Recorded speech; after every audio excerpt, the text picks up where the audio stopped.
다음에는 어머니와 교사로서의 교회. 여기서 약간 미묘한 지점들이 있어요. 그 얘기만 잠깐 할게요. 먼저 어머니와 교사라는 패치가 있습니다. 누가 쓴 거죠? 어머니와 교사. 요한 23세 교황이 어머니와 교사라는 회칙을 발표를 했죠. 근데 이 어머니와 교사라는 회칙의 내용은 한마디로 얘기하면 교회는 교사가 아니라 어머니다라는 거예요. 요거는 여기서 말하는 어머니와 교사로서 얘기하는 약간 뉘앙스가 달라요. 중간에 걸쳐있는 교회론이에요. 이건 뭐냐면 예전의 교회가 엄격한 심판관 아니면 교리 통제자, 교도권자, 그래서 절대 권력을 갖고 이 세상을 향해서 가르치는 존재, 교사로서 군림해 왔다는 거예요. 모든 진리의 독점권을 누가 갖고 있어요? 교회가. 근데 사실 교회라고 말하면 그 교회는 교계제도로서의 교회이고, 다시 말씀드리면 교도권자에게 독점되어 있다는 뜻이죠. 그러다 보니까 항상 이 세상과의 갈등 관계에 있어요. 그리고 그러니까 여기서 중요한 건 뭐냐면 이것이 진리냐 진리가 아닌 오류냐, 이 판단이 되게 중요해요. 그래서 교회에서 이단에 대한 태도, 이단 논쟁이 이 중요한 신학적 과제로 등장을 항상 해요. 여기서는. 그리고 이 세상은 교회에 굴복해야 돼요. 여러분들 카노사의 굴욕이라는 세계사책에 황제권하고 교권하고 막 싸우잖아요. 근데 황제는 세속의 군주이지만 하느님은 이 전체를 다, 교회 세상을 다 아우르시는 분으로 교권이 세속권을 장악해야 된다는 거예요. 통제해야 된다는 거예요. 그런 입장에 서게 돼요. 왜? 진리의 유일한 소유자는 교회이기 때문에. 그런데 제2차 바티칸 공의회 직전에 발표된 거죠. 어머니와 교사가. 여기서는 뭐냐면 교회는 교사이라기보다 어머니다라는 거예요. 초점이 어디 있냐면 이것이 진리냐 오류냐가 아니라 자비로운가 자비롭지 않은가. 즉 하느님의 교회가 지금 우리에게 필요한 것은 하느님의 자비를 실현하는 거예요. 교회의 존재 이유는 진리와 오류를 가르는 데 있는 게 아니라 이 세상에 하느님의 자비를 베푸는 거예요. 그래서 이 세상에 가난한 사람들, 억울한 사람들, 불쌍한 사람들을 품는 교회. 그래서 이런 교회를 우리는 자모이신 교회 라고 말할 때 이 자모, 자애로운 어머니로서의 교회 얘기가 나오는 거예요. 그래서 사목훈장에 보면 가난한 사람들의 슬픔과 고통, 까먹네. 희망과 기쁨, 기쁨과 희망, 이것은 곧 우리들의 심금을 울리는, 그것은 교회의 고통과 슬픔이고 희망이며 기쁨이다. 그리고 인간과 관련된 것이라면 무엇이든지 우리의 심금을 울리지 않는 것이 없다 라고 얘기할 때 특별히 사목헌장이 이 세상에서 고통받는 사람들에게 이렇게 시선을 주죠. 네? 이런 것에 대한 신학적 토대, 단서, 이걸 만든 게 이제 어머니와 교사라는 해치예요. 그런데 요 전 단계의 교회를 우리는 어머니와 교사로서의 교회다 이렇게 얘기해요. 어머니와 교사로서의 교회. 이건 뭐냐면 세계사를 보게 되면은 중세 사회가 지나고 나면 절대 왕정 시대가 와요. 절대 왕정 시대에 교회가 누구랑 연합을 맺냐면 국가 권력과 연합을 합니다. 교회랑 국가 권력과 연합을 맺게 되면 거기서 나타나는 논리가 정교 분리예요. 상호 간섭하지 않는다. 즉 국가 권력에 대해서 옛날에는 간섭을 하려고 그랬죠. 교회가 간섭하지 말라. 대신에 국가 권력도 국가 권력의 이해관계를 침해하지 않는 한 교회에 간섭하지 않는다. 이게 이제 종교분리 원칙이죠. 그래서 교회는 우리가 사목이라는 이름을 행하는 모든 일을 행함에 있어서 누구의 지원을 받아요? 국가 권력의 지원을 받게 되죠. 그죠? 그래서 이 교회는, 교회의 정점은 이전 교회와 마찬가지로 교회는 누구냐? 교계제도다. 교계제도의 핵은 누구냐? 교도권을 가진 자다. 교도권을 가진 자는 교황과 주교죠. 그래서 교황이나 주교, 교황은 전체 로마에 몇 개 없으니까 각 나라에는 이제 주교가 있죠. 주교가 교회를 대표하기 때문에 국가 권력이 교회랑 교섭을 하려면, 협정을 맺거나 교회랑 뭔가 좀 그 밀당을 하려면 누구랑만 하면 돼요? 주교랑만 하면 돼요. 주교는 그 결정을 내릴 때 신자들의 의견을 물어볼 필요가 있어요, 없어요? 없어요. 그렇잖아요. 지금은 미국하고 한국하고 사드 문제 가지고 지금 얘기가 많잖아요. 그러니까 국민들의 대변자인 의회 권력에 맡겨서 논의를 해서 그 논의의 결과를 갖고 사드 문제에 결정하겠다. 이게 문재인 대통령이 지금 선거 기간 동안에 얘기했던 거잖아요. 근데 이때 이 교회는 그럴 필요가 없어요. 그냥 교도권자가 말하는 게 뭐예요? 법이에요, 법. 그러므로 국가 권력은 너무 쉽게 주교랑만 얘기가 되면 모든 걸 다 할 수가 있어요. 손쉽게 국가 권력과 종교가 관계 맺을 수 있는, 동반하기도 하고 서로 갈등을 빚기도 하죠. 이해관계가 다르면. 그래서 그런 관계에 있었던 시대가 이제 저희 말해서 어머니와 교사로서의 교회인데, 그래서 이 당시 교회는 그 교회의 자선적 기능에 대해서 굉장히 강조해요. 교회 역할 중에 하나가 가난한 사람들을 돌보는 거잖아요. 그 자선적 기능을 하는데 이 자선적 기능을 누구의 도움을 한다? 국가 권력의 도움을 받아서 자선 기능을 수행하는 거죠. 그래서 이 국가 권력이 특별히 아주 과도하게 민중을 억압해서 분노를 표출할 수밖에 없는 그런 상황으로까지만 몰고 가지 않으면 교회는 국가와 아주 편안한 관계를 유지할 수가 있게 됩니다. 그런데 아예 폭동이 일어나요. 상황이 안 좋아 폭동이 일어나요. 폭동이 일어나면 이 폭동의 주체가 누구예요? 유럽에서는 신자들이에요. 결국 그 신자들이 폭동을 일으키는 거잖아요. 그런 경우에 교회는 이 신자들에게 뭐라고 얘기해요? 교회는 정치적 중립. 그러니까 국가에 대해서 간섭할 수 없으니까 교회는 여러분들이 폭동을 일으켰지만 거기에 대해서 갖다 붙다 말할 수 없다.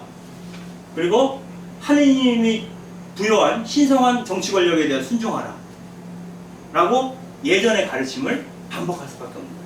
그래서 국가 권력과 민중과 갈등이 일으킬 때 그 중간에 껴가지고 그것을 완화시키는 역할을 수행을 하죠.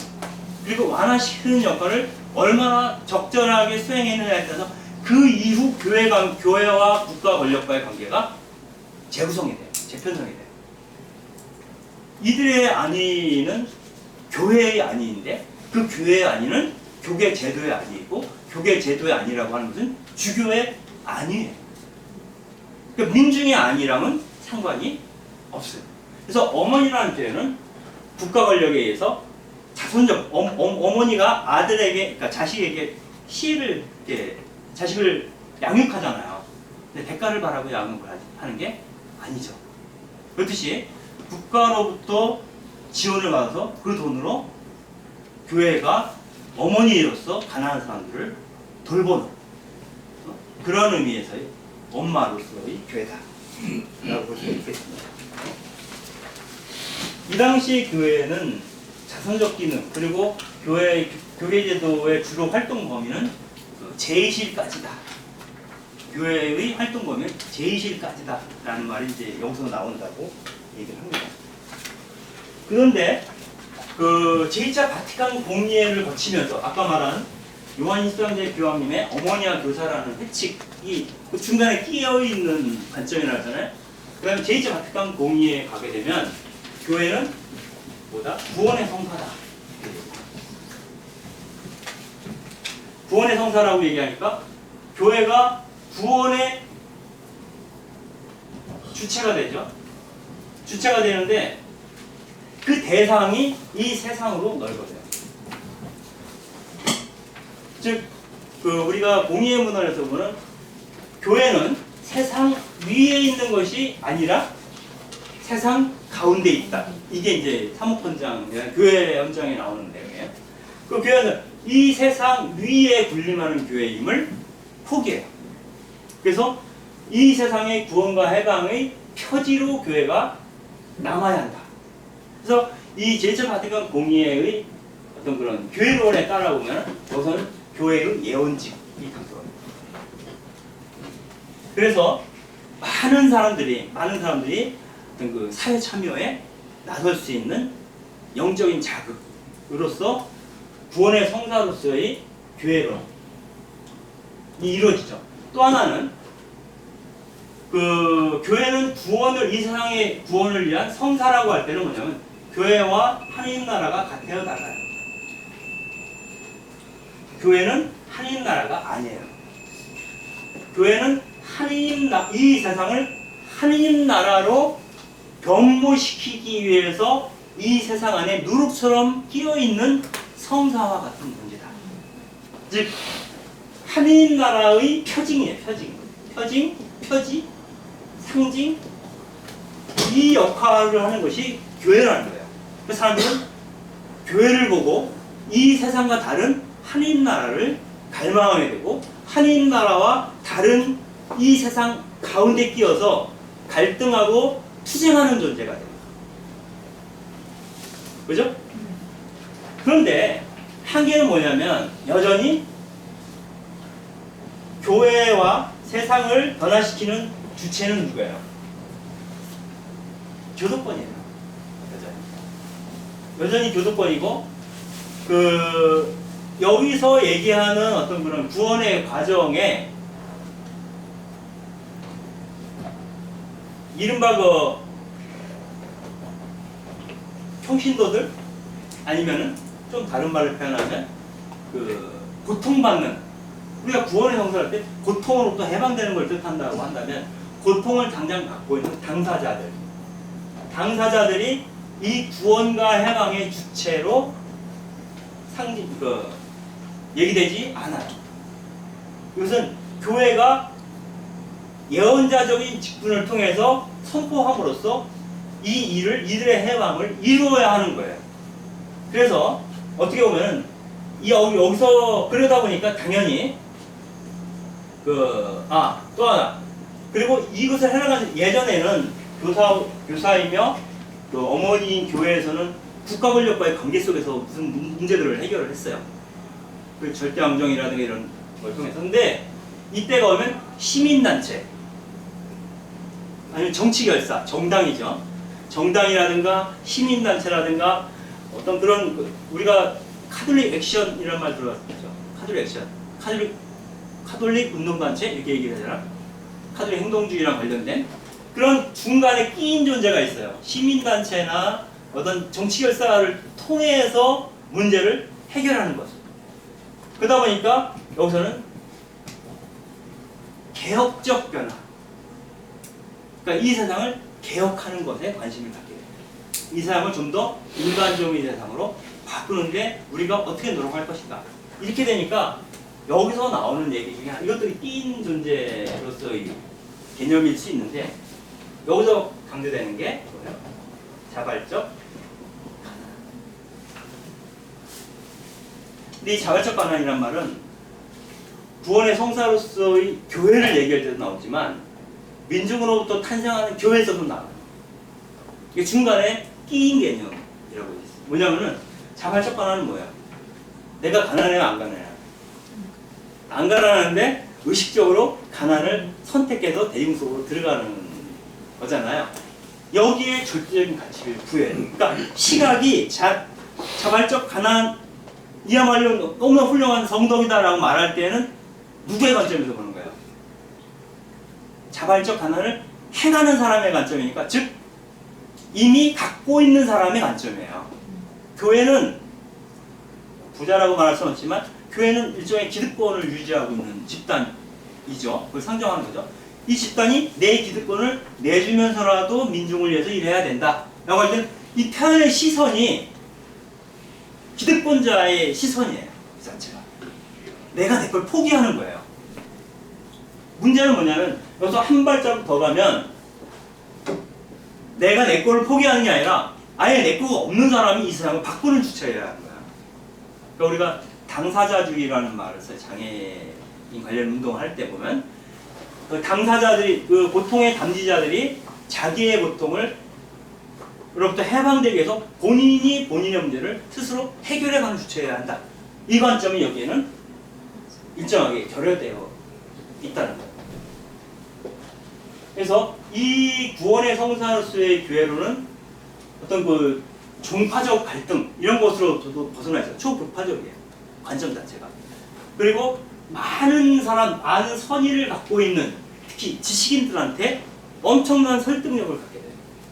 그래서 그 당시 여러분들이 그 근세에 넘어와서 제일 많이 갈등이 일으킨 게 사회주의자들이나 계몽주의자들과 교회와의 갈등이에요. 그리고 많은 사람들이 교회를 떠나잖아요. 즉, 이 사람이 제대로 정신이 박힌 지식인이라면 교회에 머물러 있는 건 이제 납득이 안 되는 거죠. 예? 정상적이라면. 그래서 교회를 떠나간 많은, 이렇게 표현했다는 걸 하도 이제 홍준표 하도 많이 써가지고 좌파 지식인. 왜냐면 지식인 그러면 기본적으로 좌파라고 봐야 되니까 뭔가 이 세상이 바뀌기를 바라는 지식인들이죠. 그죠? 그리고 이 세상이 뭔가 잘못됐다라고 판단하고 있는 사람들이에요. 그런데 교회는 이것을 꾸려나가기에 힘이 없다라고 봤던 사람. 왜냐면 교회가 아까 말했듯이 국가 권력 한통속이었기 때문에. 그런데 바티칸 공의 이후에 이러한 논의들이 이루어지면서 이 좌파 지식인에 해당되는 그런 의식 있는 지식인들이 교회로 다시 돌아와서 자기의 역할을 찾게 되는 거죠. 그죠? 네. 이게 우리 한국 교회 같은 경우에도 거의 70년대 중반까지는 이 형태였다라고 보는 거예요. 이 형태였다고 보고 사제단 운동, 우리가 이게 사제운동? 정의권 사제단이나 이런 사제운동은 다 이 이념 하에서 움직이는 운동이라고 봐도 돼요. 근데 그 균열을 깬 것이 카톨릭 농민회, 카톨릭 노동청년회 이런 것들이 교회에서 만들어지면서 그 사람들이 대대적으로 민주화운동의 중심에 서게 되는 과정을 통해서 우리들이 그 해방의 주체라고 선언하게 되거든요.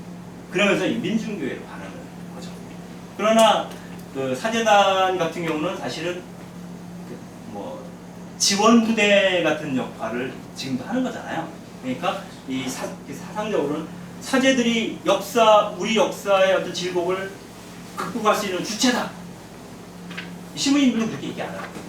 그리고 그 교회론에 보서나 사회규리를 봐도 그들은 평신도들이 그러한 일을 할 수 있도록 조력하고 영적 지원하는 존재로 이렇게 규정하고 있어요. 그래서 어떻게 보면 적절할 수도 있겠다는 생각이 들어요. 어쨌거나 중요한 거는 그런 것에 대한 물꼬를 푼 게 제2차 바티칸 공의회의 구원을 위한 성사로서의 교회론이다. 그 다음에 근데 그 한국에서는 아까 카톨릭 농민회나 뭐 노동청년회나 뭐 이런 것들을 얘기했는데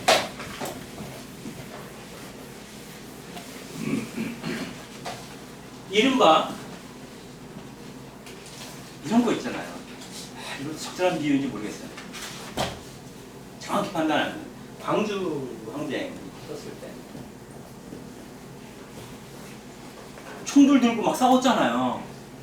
그러면 이제 이 문제 수습위원회인가? 뭐 이렇게 꾸리잖아요. 수습위원회. 수습위원회 위원들이 대부분 누구예요? 이 민중항쟁에 총 들고 나선 사람이 여기 수습위원회 들어갑니까? 안 들어가요. 이 사람들은 신부, 목사, 스님, 그 다음에 유지들, 원로들, 좀 진보적인 이런 사람들이 들어가는 거잖아요. 이런 사람들은 이 양쪽이 타협 가능한 어떤 적정선에서의 타협을 요청하게 돼요. 그건 뭐 나쁘다고 말할 수는 없어요. 그 상황에서 지금 현실적이라고 볼 수 있으니까. 그러나 이 사람들이 가질 만한 어떤 개혁의 한도와 그로 인해서 공수부대에서 죽임을 당한 사람들의 가족들이 기대하는 개혁의 정도와 같을까요? 다를 수밖에 없어요. 그랬을 때 이제 민중의 교회는 바로 이 사람들 속에서 일어나는 교회다 이렇게 보는 겁니다. 그래서 이 사람들은 아까 말한 그 BCC나 DEC를 통해서 성장한 사람들인데 그것도 얘기하자면 길어요. 양성 과정이 또 있어요. 중남미 교회는.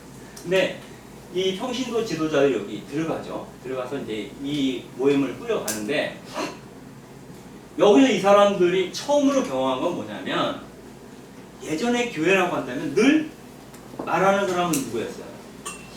신부밖에 없어요. 미사 시간에 여러분들 뭐예요? 성가대는 노래를 부르고 나머지는 응성을 하지만 그날 결정적인 발언 여러분들이 얘기하는 미사 시간에 여러분들이 하는 거는 신자들을 위한 기도조차도 지금 메인사책에 써있는 거 가지고 하잖아요. 그죠? 그것조차도 그거밖에 없는데 신자들이 자율적으로 미사 시간에 한마디 할 수 있는 게 신자들의 기도밖에 없어요. 근데 그것조차도 주교회에서 나온 것 같고 그냥 그대로 얘기를 해. 이제 정말 그거야말로 난 카톨릭 교회의 적폐라고 봐요. 그것까지 없애야 돼요. 메인사책에서 신자들의 기도 부분을 적으면 안 돼요, 거기다가. 그래서 저도 옛날에 1년치를 쓴 적이 있어요. 신자들의 기도 중에서 생명과 관련된 거를 써달라고 어느 신부님이 위원회 얘기를 해서 그 1년치를 써준 적이 있어요. 근데 1년치 한꺼번에 쓰잖아요? 쓸 게 없어요, 쓸 게. 일반적으로 써야 돼, 일반적으로. 미사 시간에는 발언은 신부님이 강론 때만 특별한 얘기를 하는 거예요. 공지사항 빼고는. 그죠? 근데 이 공동체에서는 성경을 같이 읽고 엄청난 토론을 하죠. 여기 신부가 없어요. 대신 해석해 줄 사람이 없어요. 다시 말씀드리면 강론이 없어요. 강론을 영위하면 강론은 사제나 주교만 할 수 있거든요. 신자들은 강론을 못해요. 그러니까 그냥 복음서 같이 읽고 나 이건 이 얘기 같아 저 얘기 같아는 막 얘기를 하는 거야. 처음으로 민중이 혹은 민중이고 평신도예요. 중남미 가난한 사람들이니까 그 사람들이 처음으로 발언하기 시작해요. 신앙 공동체 안에서 발언권을 갖기 시작한 거예요. 이전까지는 발언권이 없어요. 내가 말할 수 있는 권리를 갖는다는 것은 이제 우리도 뭐 미사 때 말할 수 있어 이거 이렇게 단순한 게 아니에요. 말을 누가 해요? 항상 말은 권력을 가진 사람만 하는 거예요. 어느 사회에서도 마찬가지예요. 제일 꼴보기전이 그거 아니에요? 뒤풀이 가서 과장님 혼자 주장창 얘기하고 다른 직원도 술만 따라주는 거 옆에서 지들끼리 소수근대고 그죠? 그 간부만 혼자 막 잘난 척 하잖아요. 계속 제가 지금 이렇게 떠들듯이 발언권을 균정하는 거예요. 평등한 발언권. 그러니까 소리를 목소리 내 목소리를 내가 갖고 내 목소리로 발음할 수 있게 된 것. 그게 바로 민주주의의 작동입니다. 그래서 얘기를 하다 보면 신학에 대해서 하느님에 대해서 예수님에 대해서 교회에 대해서 자기 의견을 갖게 돼요. 말을 하다 보면 여러분들 말 안 하고 그냥 듣기만 하잖아요. 다 알 것 같지만 한번 나도 얘기해보세요 하면 막 당황해요. 말 못해요. 자꾸 말을 해봐야 정리가 돼요. 그쵸? 그래서 일종의 자기가 주체로서 교회의 주체로 서게 되는 과정이에요. 그래서 이거를 모프는 민중민주주의를 연습하는 훈련장이다. 신학공부처가.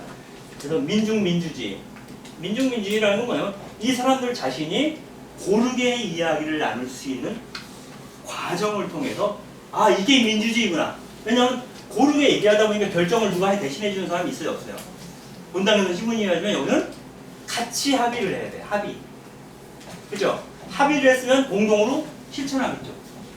이게 바로 이제 민주주의를 훈련하는 과정이 됩니다. 교회 생활이 민주주의 훈련장이 되는 거예요. 그래서 이 사람들이 소위 말해서 남미 해방운동에 BCC가 대규모로 이제 참여를 하게 된 직접 신앙공동체 이름을 깃발들고 싸우진 않아요. 여기서 이러한 과정을 통해 양성된 사람들이 정당이나 단체나 이런 걸 통해서 그 해방운동에 참여를 하게 되는 거죠. 여러분들 이거랑 비슷한 것 중에 하나가 카톨릭 노동사무국 전국협의회라는 게 있었어요. 지금은 없어졌지만 그 노동사무국협의회에서 그 70년대, 80년대에 가장 열심히 했던 게 자발교육이에요. 자발교육은 뭐냐면 자기 발견 교육이에요. 그러니까 노동가들은 뭐냐면 자기 사는 얘기를 다 털어놓고 이 문제를 어떻게 해결할 것인가를 같이 논의해서 합의해서 실천하는 과정을 하는 게 자기 발견 과정이라는 거죠. 그리고 이 우주와 이 역사와 교회 안에서 나는 어디에 있는가를 확인하는 게 프로그램을 통해서. 근데 이 사람들이 사실은 노동운동의 가장 강력한 나중에 지도자들이 되죠. 여기서 배출된 사람들이 이 배출된 사람들 중에는 신자도 있고 아닌 사람들이 있어요. 근데 이 사람들이 그 전노역 아시죠? 전노역이나 전국연합 이런 것들을 결성하는데 그 리더로 대거 참여를 하게 됩니다. 그리고 카톨릭 농민회에서 훈련된 사람들이 전국 농민회를 이끌죠.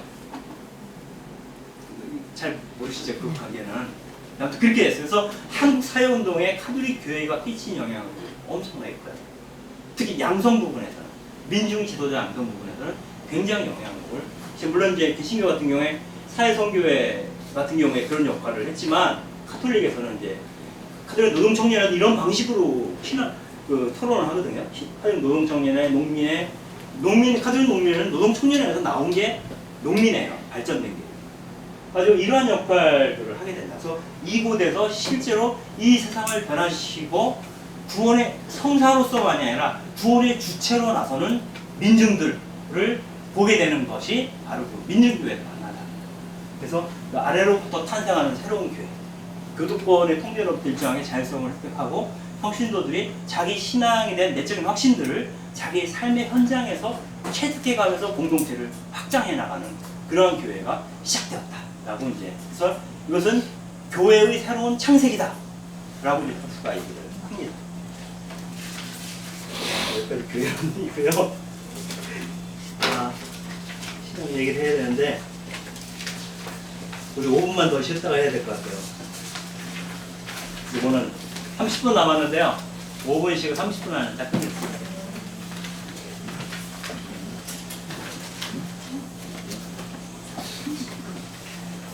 5분만 쉴게요.